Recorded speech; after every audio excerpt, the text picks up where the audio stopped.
As consumers, we are bombarded by it at every turn, like the Incredible Hulk being bombarded by gamma rays. But what makes some media endure, while others are banished to the forgotten black hole of obscurity, never to be heard from again? Who or what decides this? Hetero life mates Steve and Yahel want to know, and they want to know now. This is Obscurity Now. And what's up, Obscurians? It's time for another episode of Obscurity Now, the show that takes a look at weird and almost forgotten pieces of media. Then we try to decide if they should be remembered for all of human history or tossed into the black pit of obscurity, never to be heard from again. I'm one of the hosts, Steve, and with me, he's president of the Zima on Xena fan club. It's Yahel. I don't think this Xena joke works, Steve.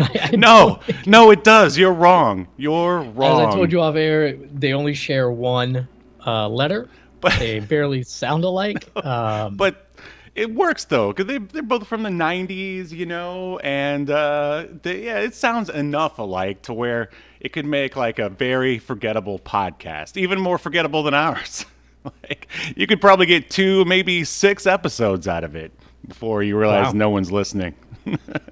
Well, it's a lot like Zima, how you can only get 1 or 2 sips out of it before you go, not so good. Was it bad? I don't even remember it. I mean, it's okay. From what I remember, it's it's closer to like a Smirnoff than anything else. Yeah, from what I remember. That's what I remember. Yeah, did you put but Smirnoff, man? Like, I don't know. Like, after like half a Smirnoff, I'm like, ugh, it's too tart and. I haven't had one in so long either. I don't even think I've ever even had a Zima in my entire life because I wasn't when they were a thing. I mean, you know, in the eyes of the law, I was too young to drink it, nor did I really want to.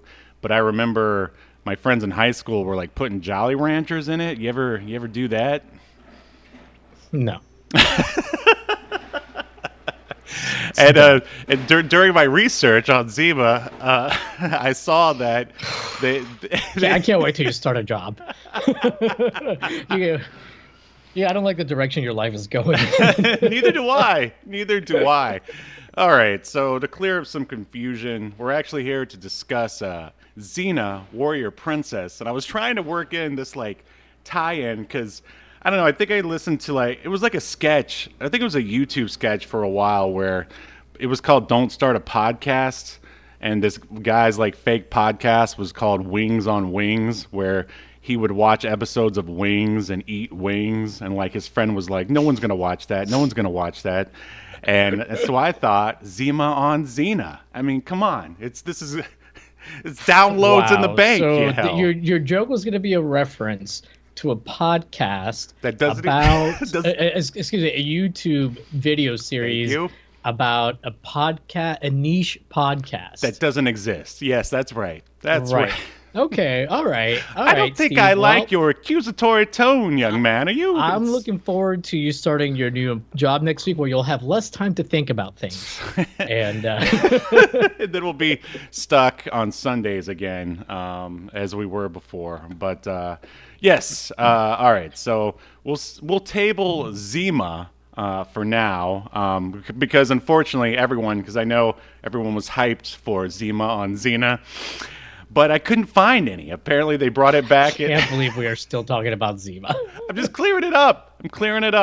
No one needs it cleared up. The Zima was promised in the thumbnail, and I just want to promise, or I want to clear things up for our listeners/viewers. That's all.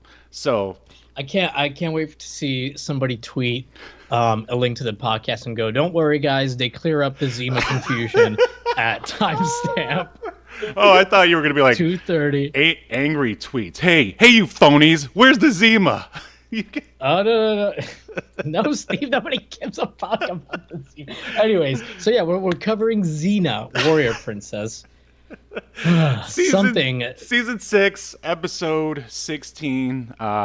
We've been wanting to speak about Xena for a while, and we thought we'd pick one of the weirder episodes. And Yahel gave me 3 to choose from, and I don't think I picked a good one. I mean, it's definitely weird, but correct me if I'm wrong, but this is a this is a clip show masquerading as a regular episode. Am I right? Yeah, yeah, it's definitely a clip show. However, I would argue that this is a clip show done right. Okay, I will. I can support that. Yeah, I can get Like, behind that. and there was still enough original material Mm-hmm. that they wrapped around the clip show where, there was still like its own like separate story. Mm-hmm. Well, not separate, 'cause it does tie into the reason for the clips being used. Right. And because it puts Xena and Gabrielle Mm-hmm. in such an unusual setting for those characters, I think this actually, and as far as clip shows go, I think it works. Wow. Well, this is going to be a very interesting and possibly divisive episode. Should we dive a little further into Xena, Warrior Princess? Let's do it. All right.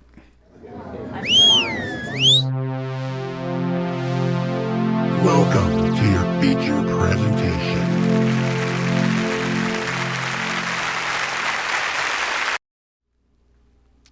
Alrighty.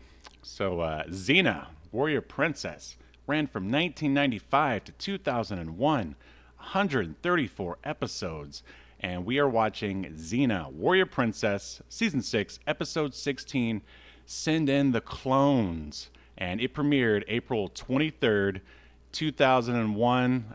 So, were you a Xena guy back in the day? Did you watch it? What's your history with Xena? Yeah, I used to watch both Xena and Hercules. I never really liked young Hercules. Like I couldn't tell you like what time they came on, but Mm-hmm. like there were a few channels in my area that, because this ran on syndication, Mm-hmm. there were a couple channels that carried it, and for me it was just one of those things. If it was on while I was flipping through the channels, I would stop and watch it. But yeah, I really liked both shows quite a bit. How about you? Yeah, I definitely watched more Hercules than I did Xena. I was definitely watching Hercules when they did the whole sort of Xena, the spin-off episodes where she. Crossovers. Yeah, yeah. Well, I mean, she was first a character in Herc before she got her own show, pretty much, I right? think so. I think they did Yeah. like a backdoor pilot kind of Yeah, episode with her. that's exactly because I remember she and Herc hooked up in that episode. But she's got her. She's not like Hercules because Hercules is pretty much 100% good, just like Kevin Sorbo in real life, and and Xena, she's got that. She's got a very anti-hero past, which is good Right. because it makes her different and a more dynamic character. However, that being said, I just really didn't watch a whole lot of Xena for whatever reason. But yeah, like you said, if I was flipping by and it was on, of course I would watch because I mean it's just fun action and monsters Yeah. and stuff. But I can definitely Neither show takes themselves very seriously. There's a lot of kind of wink, wink, nudge, nudge at the audience and stuff like that. So Well, as we said back in our Hercules episode, which you should definitely watch, that the tone, at least for Hercules, definitely shifted over its lifespan to where it was like a little bit almost like Marvel movies, if you will. Like when they first started, there was actually, an element of danger. There's, of course, comedic dialogue, but, by the third act, there was like a monster that Hercules actually had to stop in order to save people's lives. Where, as it went on, it slowly turned into like Three Stooges or Looney Tunes, and I would say there was some definitely aspects of that here in Xena episode 16. What say yeah, you? well, this is, yeah. I mean, I agree with that. I mean, I don't feel like Hercules ever took itself 100% Oh no, seriously. I wasn't trying to imply that it was, but yeah. But yeah, like the first few seasons, it did have a little bit more of a more serious tone Hmm. than later on. But I mean, I'm kind of glad that they lightened it up as it went along, because I think there was only so long that they could have gotten by having it be so serious at the beginning.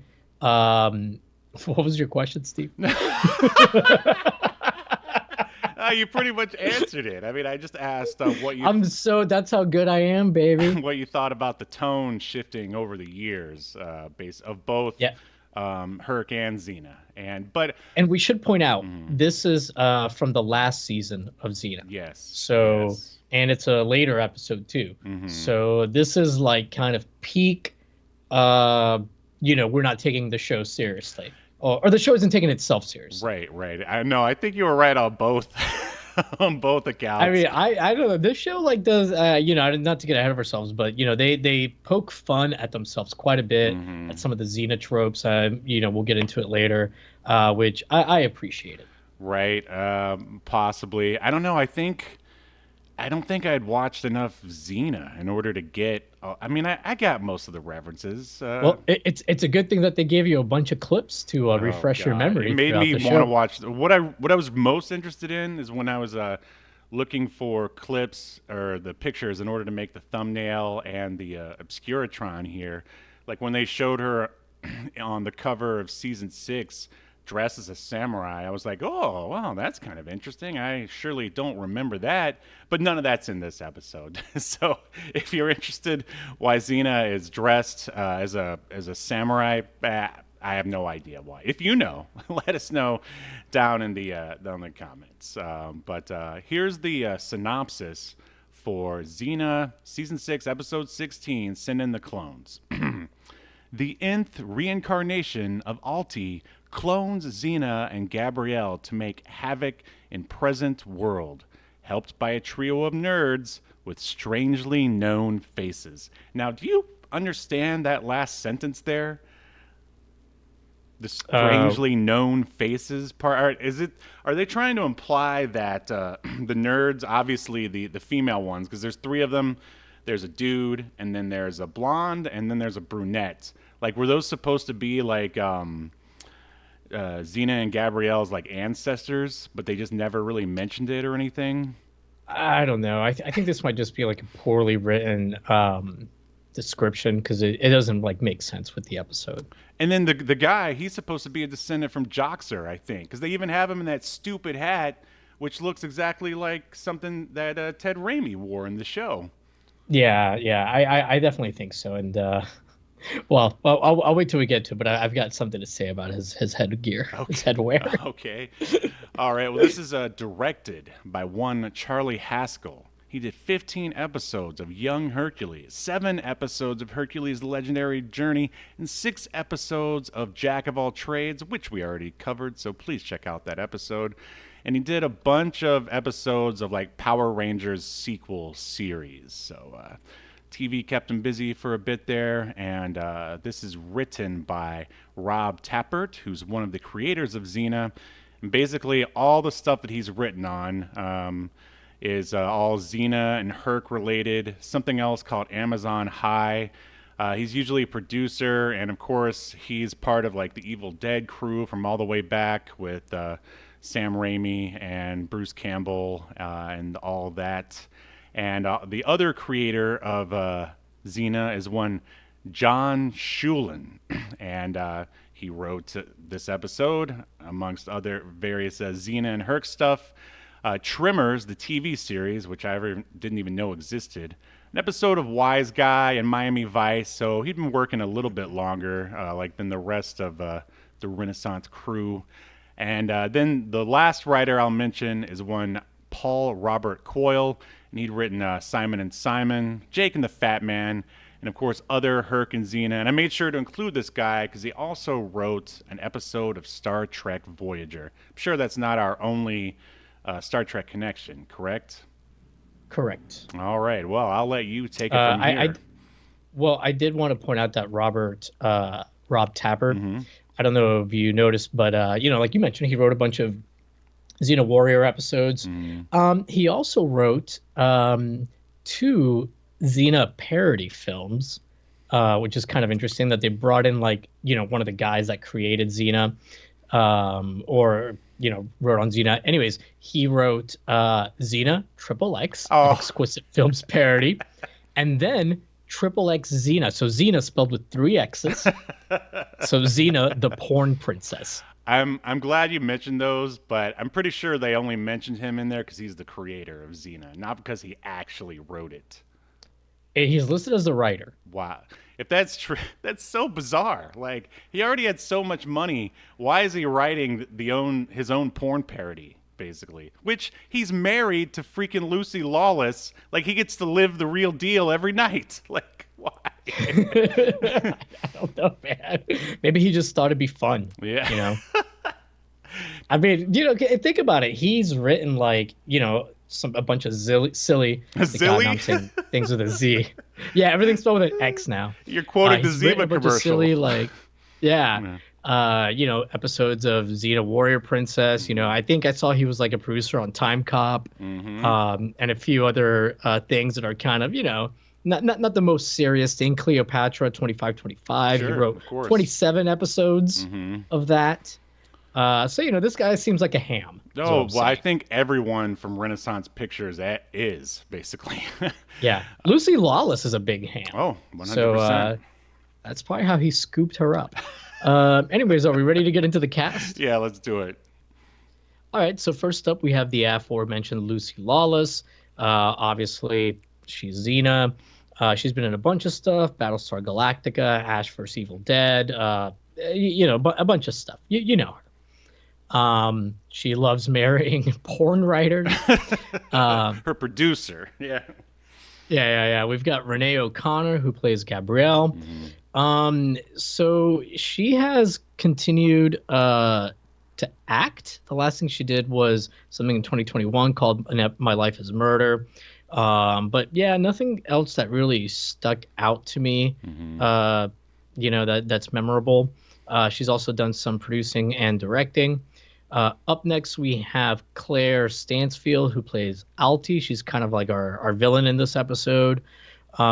She was in a couple episodes of Frasier. She was in The Doors, but nothing else really of note. Then we've got Allison Wall, who plays Clea. She's kind of like the Gabrielle fangirl in this episode. Right. And funny enough, she herself was in 4 other episodes of Xena Warrior Princess as Minya. Before that, she was also in something called Hercules and Xena, the animated movie, Battle for Olympus. But the last thing she did was Xena. So maybe she was legitimately just a big Xena fan. Yeah, maybe. Then we've got Ian Hughes. He plays Mac, which is kind of like he calls himself the computer nerd, actually, during this episode. I guess he might or may not be a descendant of Jackster. Yeah. But he, besides this, he's in a few other things, small parts, and a few Power Rangers things as well. Then we've got, hold on a second, Musetta Vander. Now, this is, I already went over our main characters, but the next 2 are in the clips that we see. Musetta Vander played Alanias. I don't know how it's pronounced. But the only reason why I'm mentioning her is because she is in an episode of Star Trek Voyager. Of course. Then we also have Adrienne Wilkinson, who plays Livia/Eve, also in the archival footage. She is in Star Trek Online. She's also in Star Trek Renegades. She's also in Star Trek something else. But Star Trek Continues, which I don't know if I'd count Star Trek Renegades because that's like a fan production. Star Trek Continues is a fan production, but it's been allowed to continue to be made beyond the fan film guidelines by CBS. So it has some kind of, it's kind of been authorized by CBS. But anyway, she was in Star Trek Online, which is a real Star Trek thing. And that is our cast. And the end of Star Trek Connections, right? Yes. Okay. Oh no! We've just entered another Star Trek connection! Alrighty. So, you ready to dive into the episode? Oh, I will say, you did skip over one of the other nerds. Oh my God, Dr. Polly. Yes, yes. Who's played by Polly Bagent. Beignet, I don't know. So yeah, interestingly enough, she also has pretty much only done Xena.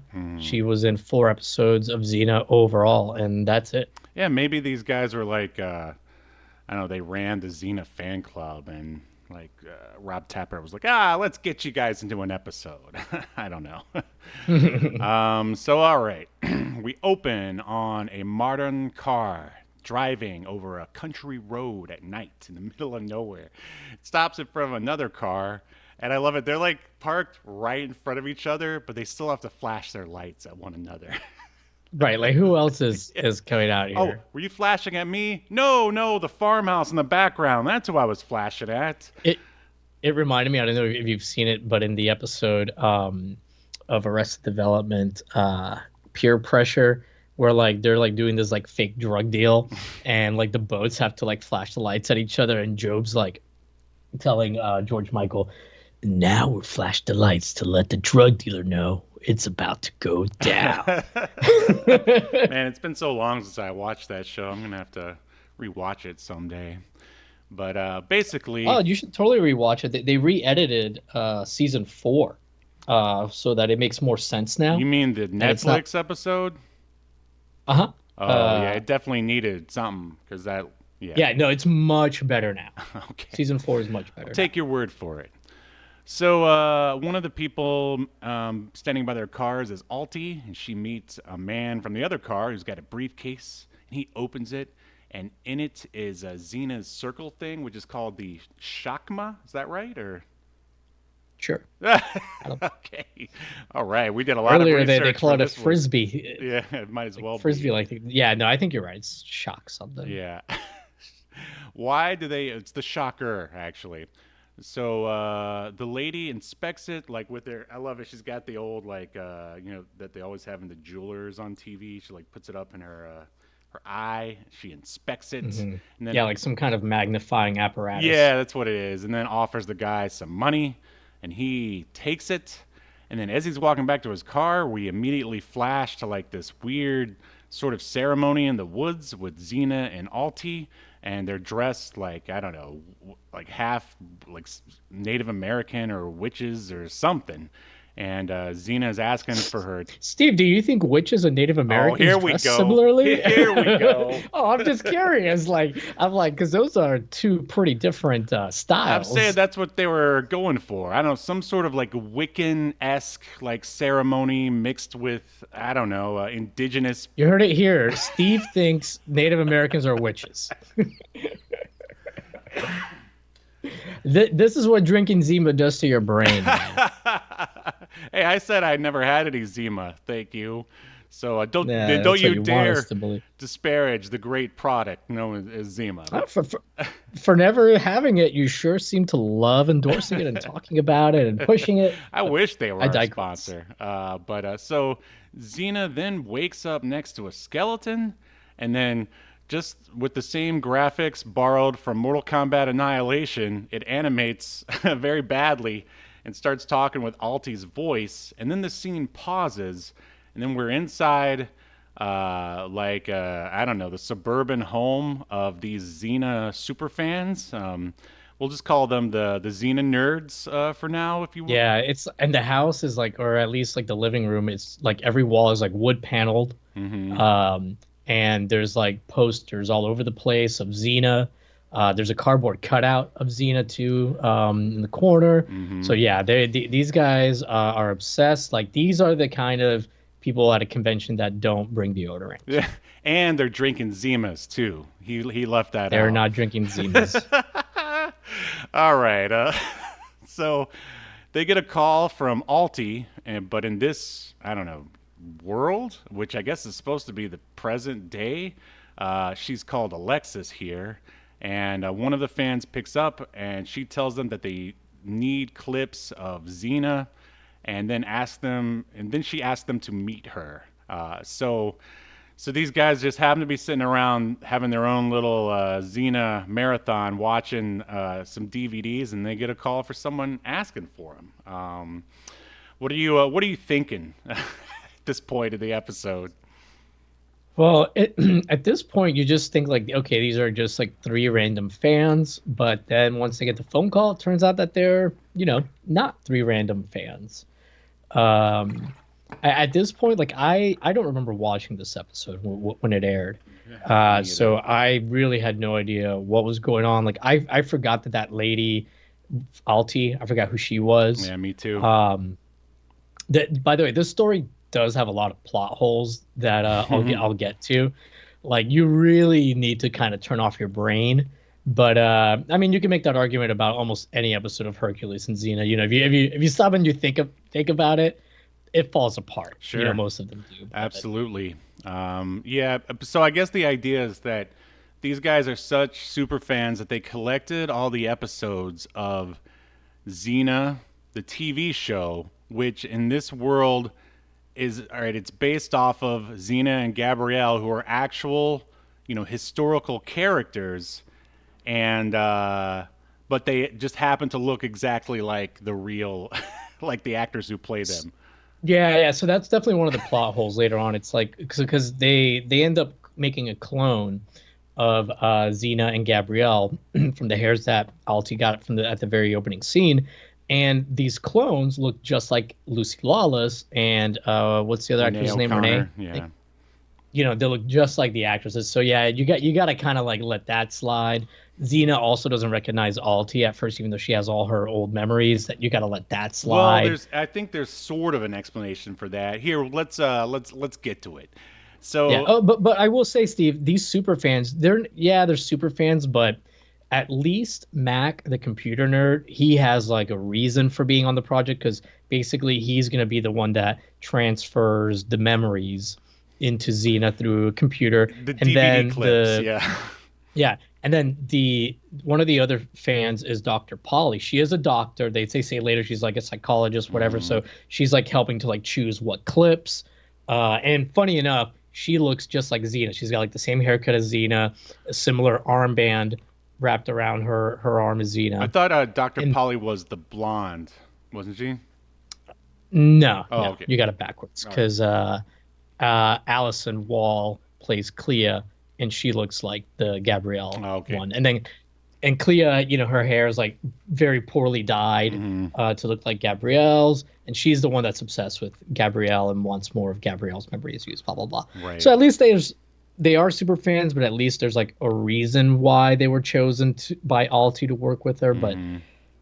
anyways, let's continue. But I just love how like there's no one else around who could just go out and buy like a DVD set and then drop the disc into their compact Presario or whatever they have. But all right, we'll get there. So yeah, they show up at Dr. Alexis's lab, and in these like like typical sci-fi like tubes is a naked clones of Xena and Gabby, and then they hit the title sequence. So Alti tells the nerds that their memories and personalities are dormant and that they need to find a way to make them up. Did you notice the Xena screensaver in the back, like butt jumper? Yeah. It was like the Windows 3D screensaver where you just like type in what word you want. Showed it. It just kept saying Xena like in bright green, I think it was. We didn't talk about the theme. That's right. We did not. I mean, So I love the theme song for Xena. Warrior Princess. I think it fits like the aesthetic, the whole thing that they're going for very well. What do you think about it? yeah, I love it. It's classic Joe Loduca, who does basically all the Renaissance pictures, like TV shows like Herc and obviously Xena. And also, what's the other one we watched? The Bruce Campbell one, Jack of All Trades. And then, of course, he did the music for Army of Darkness. So, yeah, I mean, I love everything that guy does. And, yeah, Xena is no different. So, yeah, I could listen to a disc of nothing but Joe Loduca. Did I ever tell you how I missed a chance to get to see, like, Joe Loduca direct? I guess it was like a small string quartet or something. And he was going to perform music from The Evil Dead.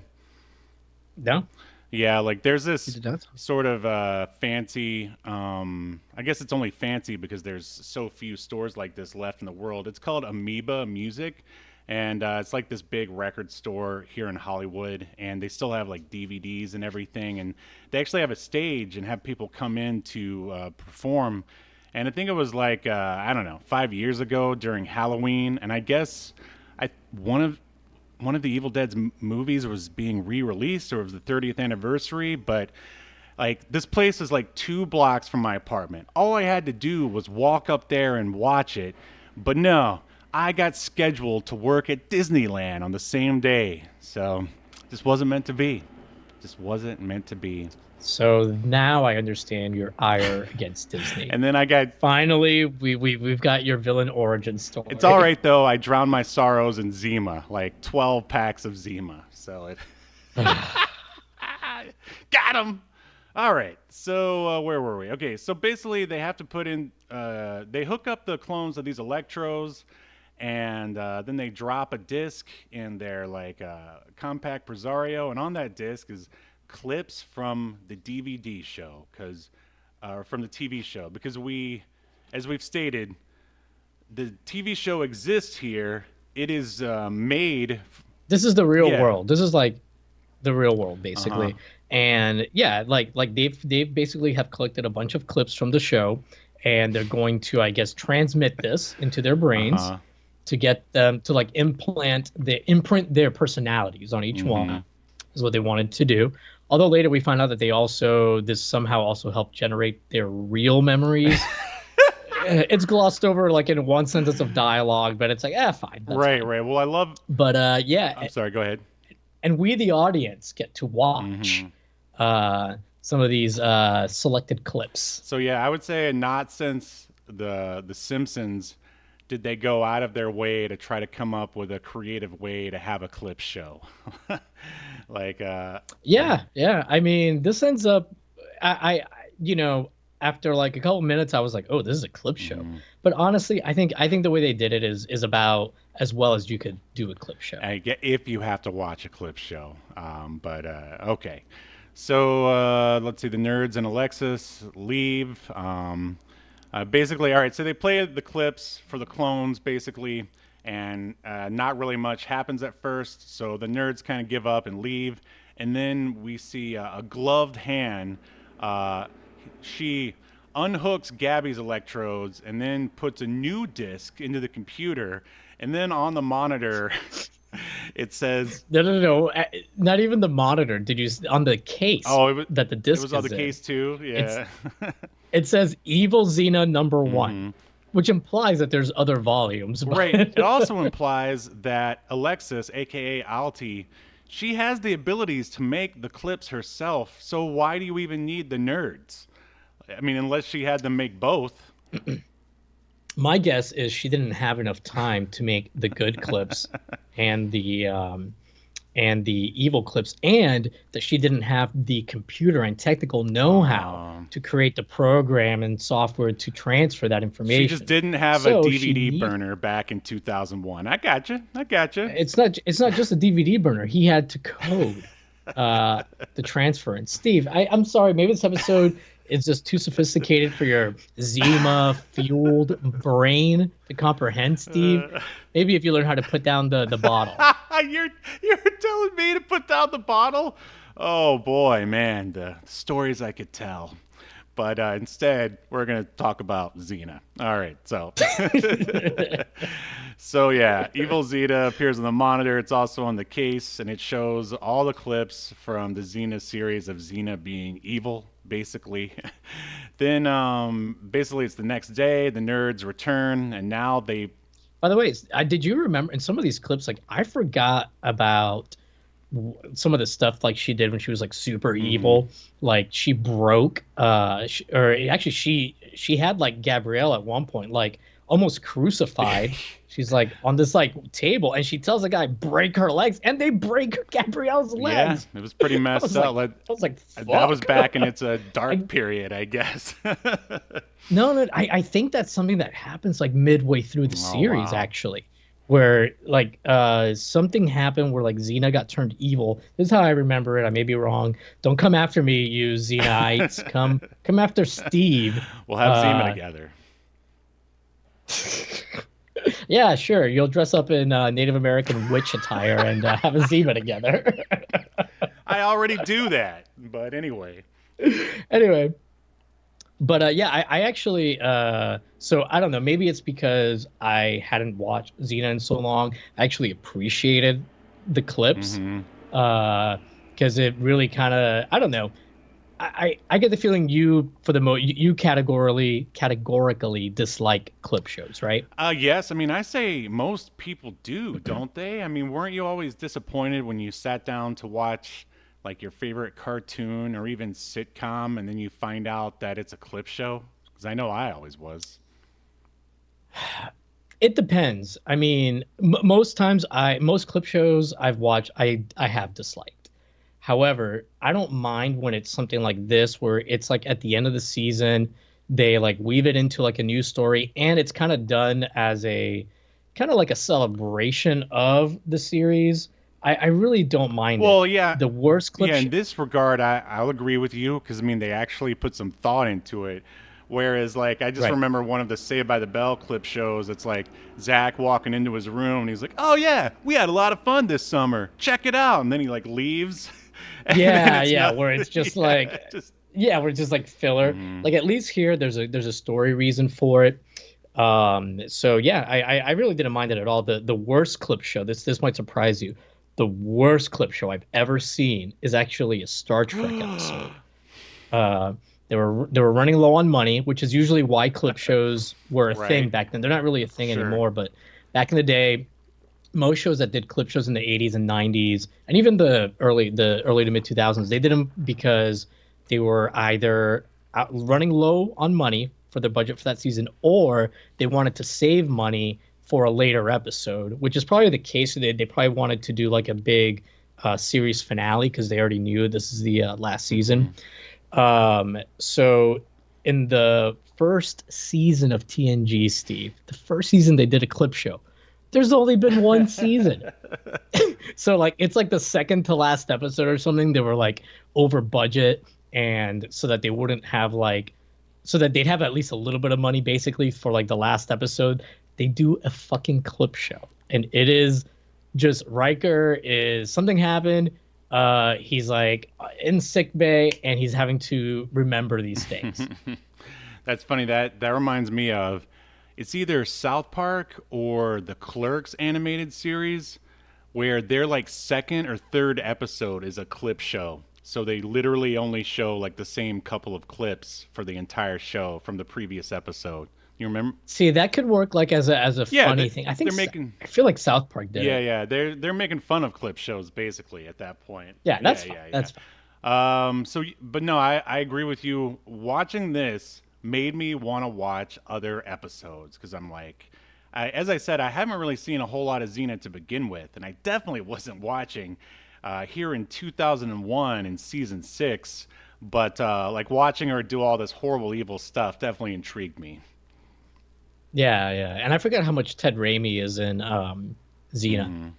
Yeah, well, quite a bit. Of course, I love how, they could have had, clips of Autoculus, Bruce Campbell's character, or even Hercules, but no, no, we just get Joxer because he's Sam Raimi's brother. But Well, he's in 45 episodes of all Xena right, well, also. So I yeah, mean, he's in a lot, and Bruce Campbell is only in 9 episodes of Xena. I gotcha. So He played a bigger part. with all due respect, yeah, Joxer was a much bigger part of Xena than Bruce Campbell was. But I would have loved to have seen some Bruce Campbell Yeah, too. for sure. So they realize the computer has been messed with. Then they play some Gabby clips.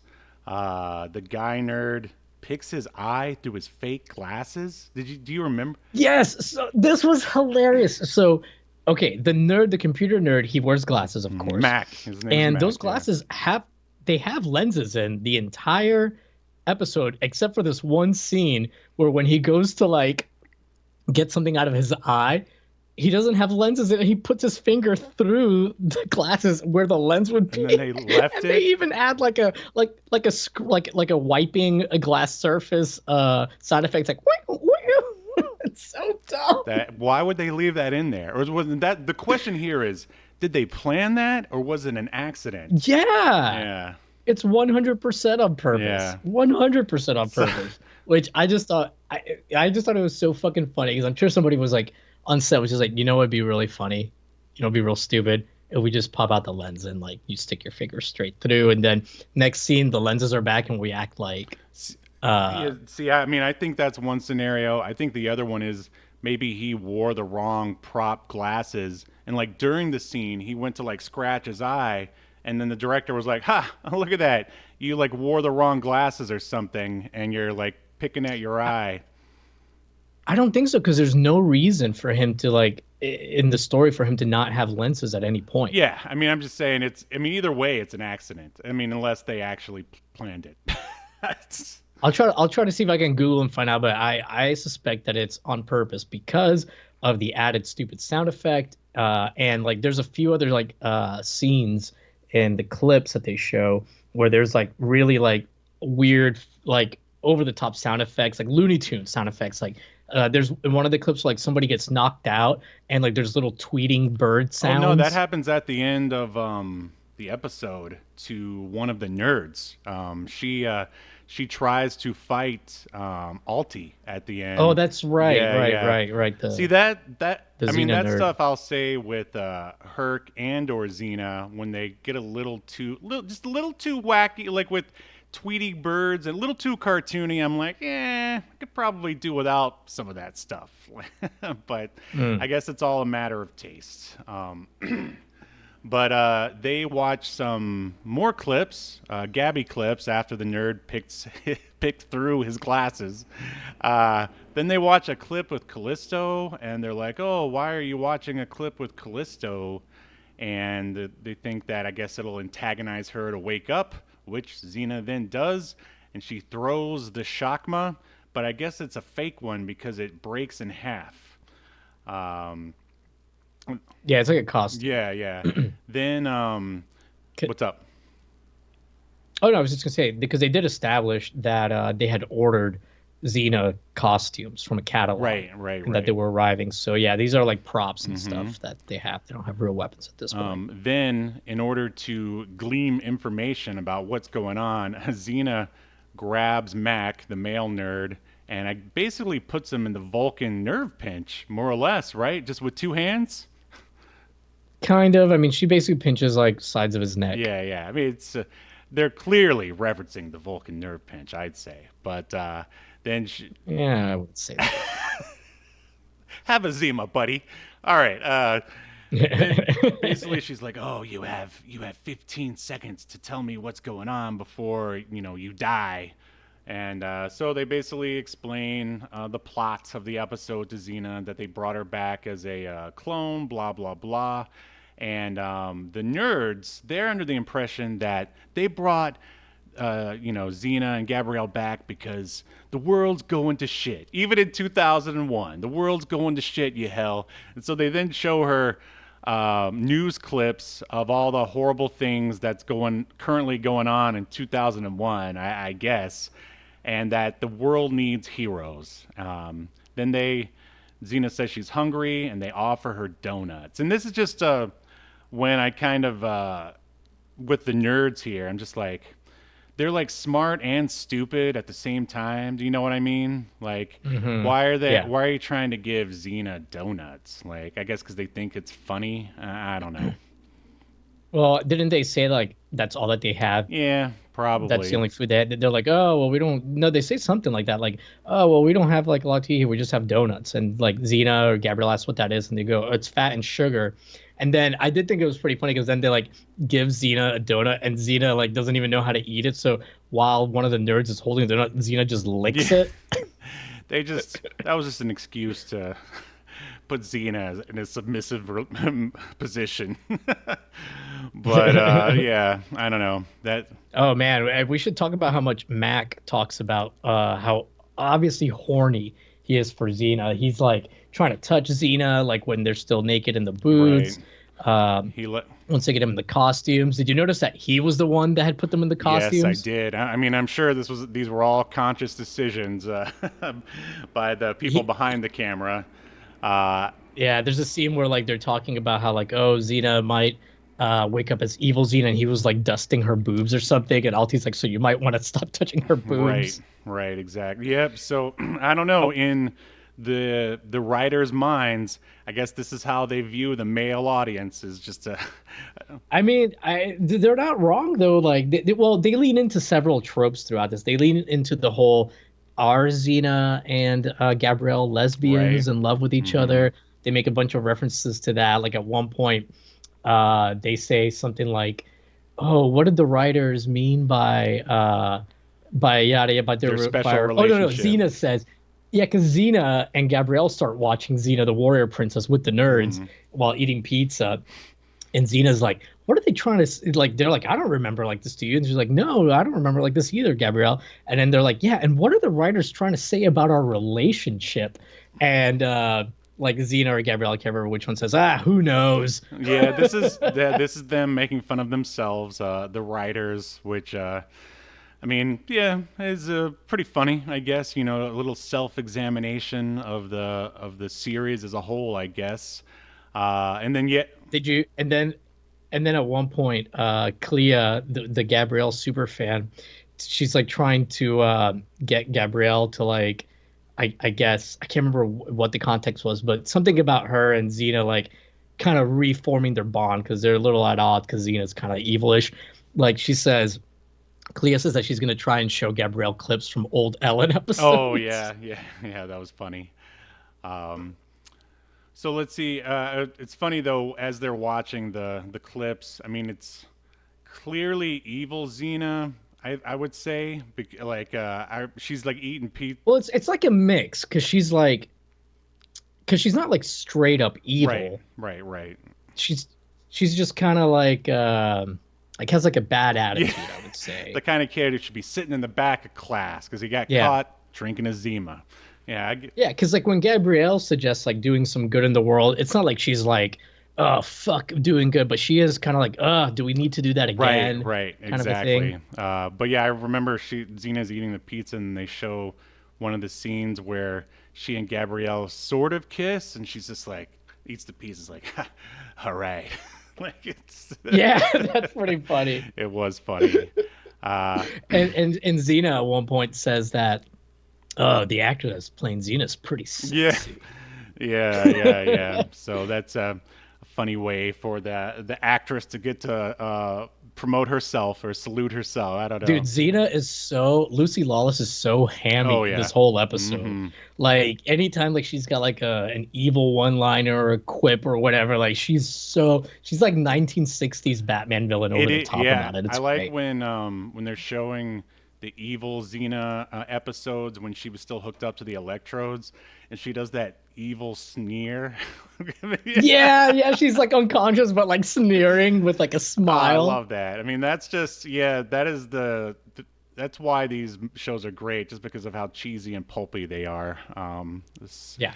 So yeah, they're watching the clips. Alti is worried. Oh yeah. So basically, they finish, and like Alti kind of takes Gabby aside, or should I say Alexis? I don't know. She takes Gabby aside and says that she's worried that they got the evil Xena instead of the regular one, and I guess Gabby basically believes her. And then they go outside, and Alti has Gabby arrested by like real cops. Um, and I don't know. What did you think of that whole scene scenario? I didn't even know. I forgot that Gabby's weapons were the Psy. I mean, that's I don't know, kind of interesting. Well, it's established in Xena that she's a big fan of Raphael, so I wasn't The painter? The painter? What does that have to do with size? uh-huh, the yes, the famous painter. Uh yeah, I forgot that those were her weapons of choice as well. But at first, I was really confused by this Mm, because, like, I didn't recognize Alti because I hadn't watched Xena in so long. mm, So I didn't realize something was up, you know. So yeah, I was a little confused. Like, it made sense in the way like she was able to get her arrested though, mm-hmm. because she's like, oh, she's a crazy person, one of these crazy fans. She broke in here like dressed up as Gabrielle, and Gabrielle's like, what are you talking about? This lady cloned me to Yeah, the cops, so she does sound like a crazy yeah, person. yeah, yeah. So it was actually pretty good, I thought. Well, I like it because the action within the story is finally starting to ramp up. Basically, The most unbelievable part of this episode so far is that these LA cops didn't immediately shoot on sight Gabrielle as soon as she reached for a well, weapon. she was a white woman, so they get away with everything. Oh, that's true. That's true. That's true. Yes. Uh, so basically, Alti tells Xena that Gabby was arrested and gives Xena directions to the jail. I love that it's just 2 blocks down wherever they are. Yeah, she says it like go out the door to the left, 2 miles or 2 blocks Uh down. huh. Like, And then and she grabs the real Shakma on their way out. I still hope I'm saying that right. Let me know. it's called. I found it. It's called Chakram. Chakra. Chakram. I like my Chakram. version better, but okay. Chakra. Well, I guess you really didn't hope you were pronouncing it correctly. You just wanted everyone to conform to you. Oh, I that's get it, me. I'm a Steve. big time fascist that way. I know. just But just like Alti. I did like though that once Alti like obviously is goading Xena to go down to the police station by giving her these very specific instructions on how to get there. I like that immediately the nerds were like, "Hey, you're purposely goading her. What's going Mm-hmm. on?" And and it's Alti that gives Xena the chakram. She's like, "Here," and Xena's like, "Oh, the real one." And then Xena runs away to the police station, and the nerds are like, "Hey, where did you get that?" Also, like at least like the nerds are like putting two and two together pretty quickly here. Right, for sure. And I'll yeah. So basically Alti then reveals herself to the nerds and then Yeah, she like morphs from the scientist version of herself into Alti, but all that changes is her outfit and her hair's a little different, like a little it's longer. funny, her outfit looks exactly like the Black Widow, Marvel's Black Widow from like the 90s. Do you remember that? Mm. It's just like a, skin tight leather, whatever, with that sort of belt. Like a Kind of, bustier kind of a no, no, thing. not And just the belt kind of. I don't know. It's hard to describe, but yeah, okay. So why do you remember? I mean, I know why, but why did Alti bring Xena to the future? well, basically, what ends up happening is because of the Xena TV show, Mm-hmm. people now have a positive view of Xena. And this upsets Alti because Alti wants everybody to think of Xena as being this terrible Mm-hmm. person because she's a petty bitch like that. So Basic. basically, Alti's plan is to bring in this cloned version of Xena. Wanted her to be evil so that she would go out and wreak havoc on the world, and that people would then associate Xena with being a bad, terrible Mm-hmm. person. And also, not only that, but then Alti also wants to trick or to use that people's perception of Xena to like goad Xena into teaming up with Yeah, her. basically she would be so destroyed and I guess so used to being evil that yeah, she'll team up. So everybody's after Xena. And then take over the world, Yeah, I guess. exactly. That's exactly what it is. Good job. Uh, so now this part I thought was clever, and man, they were really trying to save money on this episode. So Xena has just left to go save Gabrielle, and already Alti and the nerds who are still in the lab start watching news clips of Xena's havoc. That she's just gone out and I guess totally destroyed, well, I don't know, whatever city they're supposed to be in, and already the newscasters are there and commenting on it. Yeah, I love that they do like a thing where they're interviewing like a witness to Oh, Xena's that was carnage, funny. and the guy looks like Scott Stapp, the lead singer from Creed. He sounds like a California Hmm. surfer guy, and they have him drop like three F Right, but they bombs, which I was really surprised about. They're bleeped. right. Well, I would say that was the style at the time from like a Jerry Springer or something like that, or I don't know. Maybe they're just trying to make it Oh no, it was yeah great though. Like it added, realism. I don't, yeah, for lack of a better word, Yeah. even though the whole situation's like completely unrealistic. Uh-huh. But yeah, he's like, oh yeah, then Xena came down and she was like fucking Yeah. everybody's cars up and blah blah blah. So I thought that that was a neat little And then of fun course he scene. ended with, "Oh, but Xena's hot." Like Oh yeah, yeah, it was a good time, good scene. so now I guess after they watch that, we cut to Xena. Oh, we should add that apparently Xena has caused like a bunch of car Yeah. accidents. Much. Xena should have teamed up The with the car car hater. hater Oh man, you read my from mind. Speed Racer. I don't, Yeah, apparently Xena's been like flipping from car roof to car roof and causing accidents and mayhem, and we see lots of things on fire. And she's only been out there for, I would say, about three yeah, minutes. well, that's just Uh, how evil Xena is.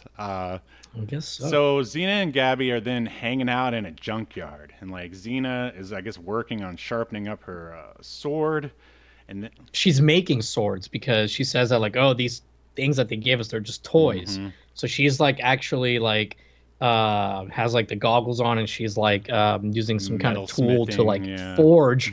Yeah, she's using like she's forging a new sword from metal. yeah, and so I mean that's Which again, I like that they gave an excuse for her to be at the junkyard for to have the next scene that happen right, and there. it's also an excuse to get them their real weapons so they can have the Act 3 battle, if you want to call it that, Yeah, which we are yeah. almost there. And so Alti shows up in a red Corvette. I just wondered if there was some sort of reference with that car because it wasn't of the time. I guess they just thought Alti would drive a red Corvette when, Yeah, it's like some old muscle car from like the yeah, it's 70s, like I a think, 70s maybe. Corvette, something like that. Yeah. But like in really Yeah, excellent mint way too condition. good. Yeah, for sure.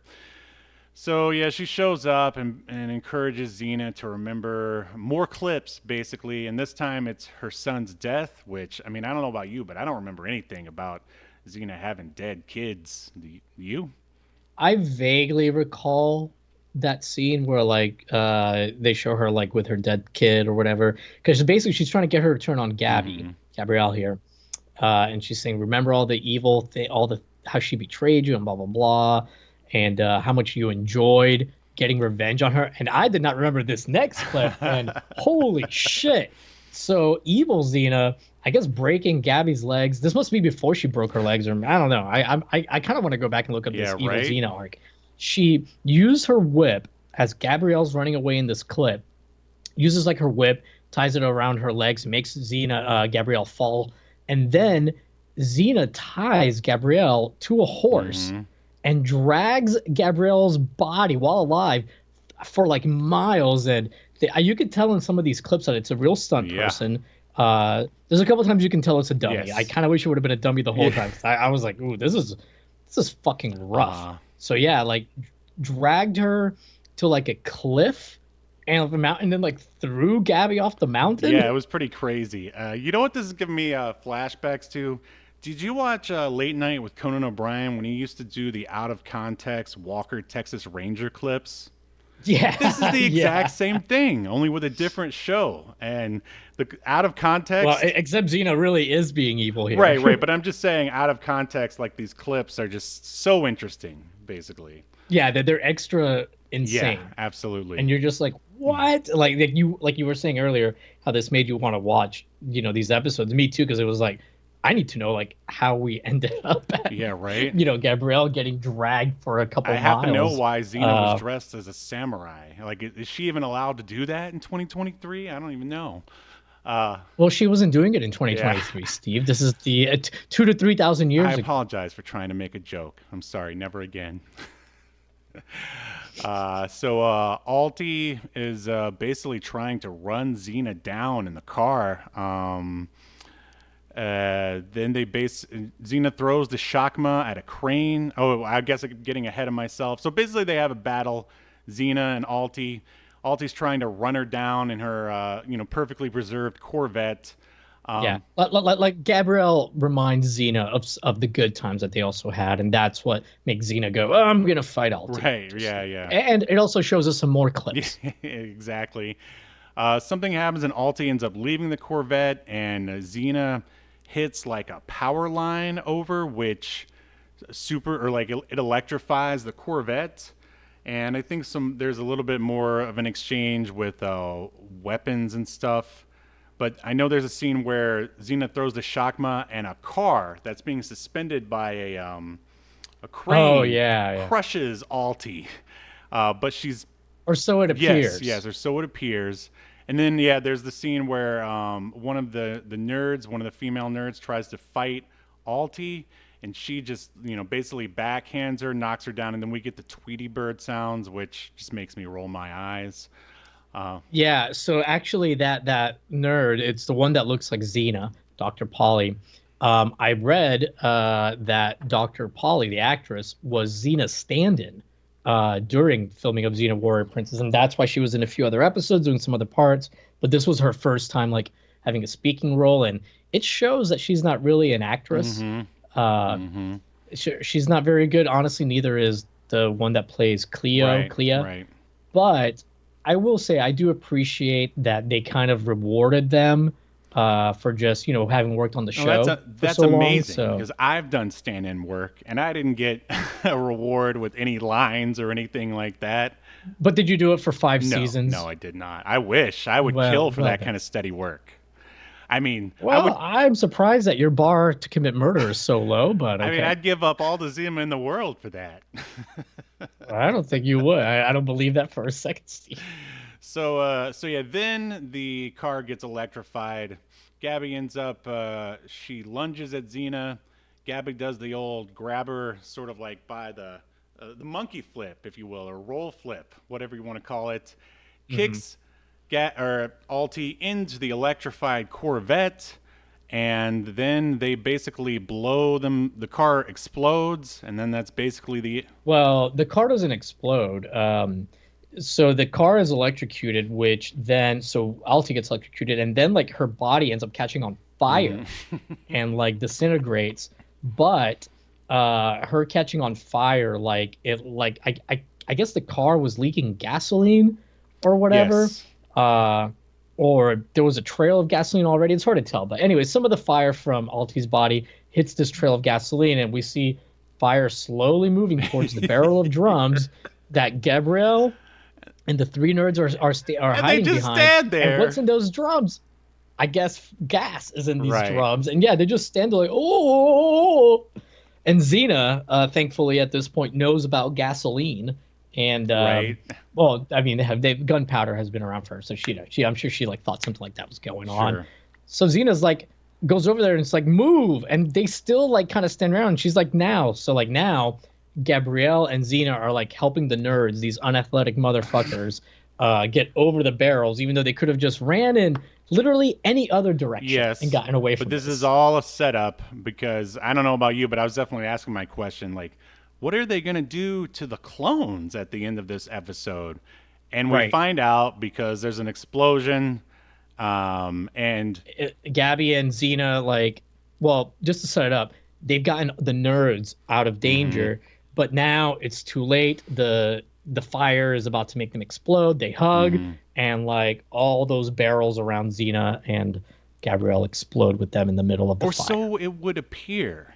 Because this is what I love. Okay, so cut to the nerds are sort of like walking away from the disaster area, or I think that's what it's supposed to be. And they're just very sort of calmly talking about all the mayhem and havoc they just witnessed. Uh, but whatever, it's a TV show. So, and then a car drives by, like a limousine or something. And in It's a taxi, was Steve. it? A Oh, taxi. yeah, yeah, I got it here. A taxi. It should have, yeah. And in that, I mean, we sort of see like the corner of Xena and Gabby's like head. So basically, they faked their death for the nerds and then hopped in a taxi and got Yeah, out they, of they, they there. like don't they like toast in the Yeah, car? that's why I Don't they thought do it it? was Yeah, a. it's pretty clear it's That's why I them. Yeah, thought they it do a was a toast. Yeah. limousine. Why are they drinking champagne in the back of a taxi?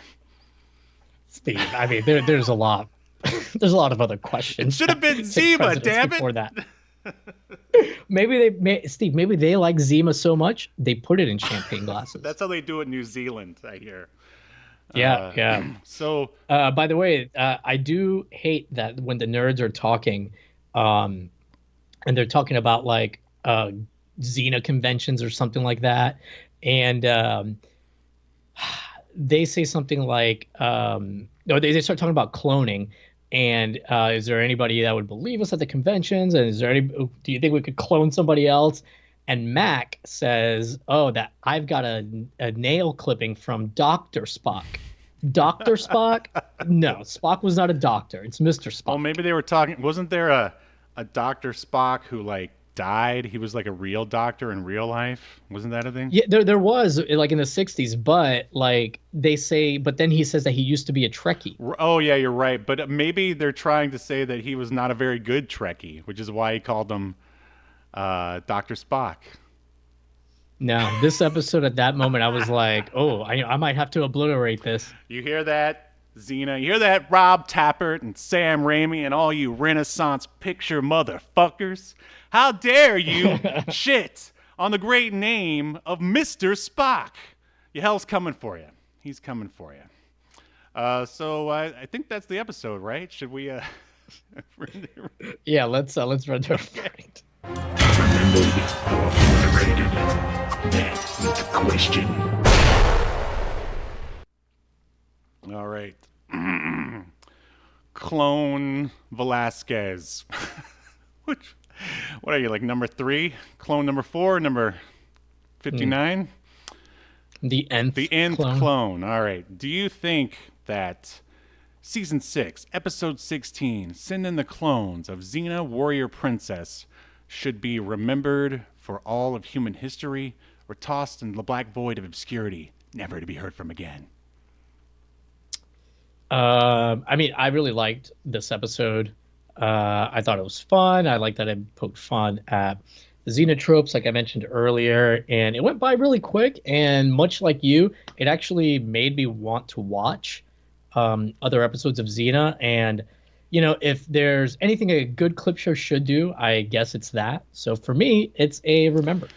Oh man, I'm really on the fence with this one because I just wanted to watch a standard weird episode of Xena Warrior Princess with something that had a beginning. Well, but then there was that here, so I just didn't want to watch a clip show. But as far as clip shows go, this one was pretty good.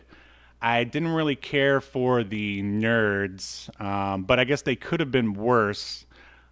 This just shows like how the media used to portray nerds, basically, right? So I guess as far as clip shows go, it's pretty good, and it made me want to watch other episodes. Should it be like your first time watching a Xena? Definitely not. Definitely not. No. I mean, Although in a weird way, it's also like, I don't know. Like, I think if somebody watched this for the first time, it might make them want to watch other episodes. possible. Don't get me wrong. I agree. It's not an ideal first episode, but if you've never watched an episode of Xena and after hearing us talk about it, you want to check it out, it'll spoil some stuff for you for sure, but not the worst first episode either. You're right. So yeah, I'll go ahead and say this will squeak by with a remembered. There were definitely some things. Oh God. Xena's warrior yell, for those that are unaware. You did it, Steve. Yeah, I think we know what it is. Thank you very much. So, all right, here's the bumper. In accordance to Obscurity Now, the most important streaming YouTube podcast in all of the internet, you shall be remembered. Yes. Good show. Good show.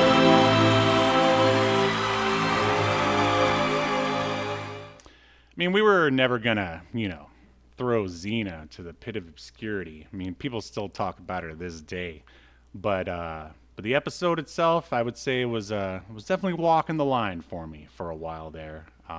But yeah, Xena herself, classic character. I'm sure she'll. Yeah. I can't believe they haven't tried to. I mean, I guess since Lucy Lawless is still around, I'm surprised they haven't tried to bring it back in some way or some form. Yeah, I was watching this with someone and I said the same thing that I almost verbatim. I said, I'm surprised that, a streamer like Netflix or something hasn't tried, not necessarily for like a whole series, but like a one-off movie, like how they did the Power Rangers movie. There are a few one-off or specials I thought I saw on the IMDb, didn't they? And Oh no, but I mean like that they haven't brought it back lately. Recently to Yes. do like a because I mean honestly, like if they did like a 60-minute one-off like they did for Power Rangers, you could even, I mean, as much as I dislike present day Kevin Sorbo, you could even like do a Hercules and Xena special, where they're together and have Bruce Campbell pop in, just nostalgia bait me. I don't care. Or why isn't there like a Renaissance Pictures shared universe where like Herc, Xena, and Ash, and then I guess somehow the the Cleopatra ladies, and then also Jack of all trades, like they should all show up in one episode somehow. Which of course that would be hard. I mean, I mean, of course, they could use movie magic to where Bruce Campbell could play several roles at once, but you get what I'm saying. Right. Yeah. I mean, is Renaissance Pictures still around? I don't think so. Oh yeah. They produced the Ash vs. Evil Dead TV series and Evil Dead Arise in 2023. Oh, there you go. Which was not that good. I didn't really care for it either. It was very, very forgettable.